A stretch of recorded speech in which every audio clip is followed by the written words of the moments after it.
Bumisita sa Cebu ang isa sa pinakabagong barko ng hukbong dagat ng Pilipinas. Bahagi ito ng pagsasanay at paghahanda ng mga miyembro ng Philippine Navy sa kakayahan at kapasidad ng barko para magbigay proteksyon sa bansa. Si Jessie Atienza ng PTV Cebu sa sentro ng balita. Kasing init ng panahon ang naging pagtanggap ng mga lokal na opisyal ng Cebu City at ng Naval Forces Central sa mga personnel ng Philippine Navy na lulan ng isa sa pinakabagong barko ng hukbong dagat na gawa mula sa bansang South Korea.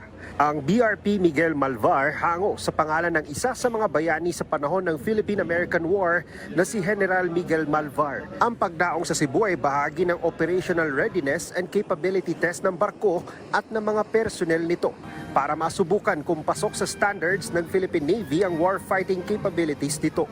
So we definitely have to test all the systems and also train our personnel on the different systems aboard ship. Definitely any nation, any like-minded nation have a robust navy in order to protect our territorial integrity. Much more the Philippines and is an archipelagic nation. The more that we should have more ships patrolling our territory.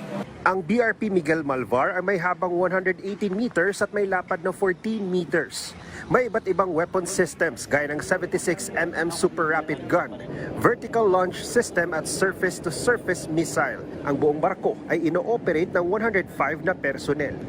Capable po sir both anti-air warfare, anti-surface, and electronic warfare and anti-submarine warfare. So our ship is equipped with weapons and sensors that are capable in those for warfare po sir. Kasabay na dumaong ng BRP Miguel Malvar ang BRP Tomas Campo na isang fast attack interdiction craft at ang BRP Albert Mahini, isang Acero-class patrol gunboat missile variant vessel na pawang galing sa bansang Israel. Binuksan din sa publiko ang mga barko para masilip ng ating mga kababayan ang modernisasyon ng hukbong dagat ng Pilipinas.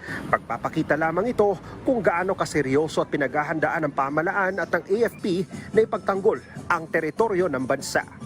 Mula sa PTV Cebu, Jessie Atienza para sa Pambansang TV sa Bagong Pilipinas.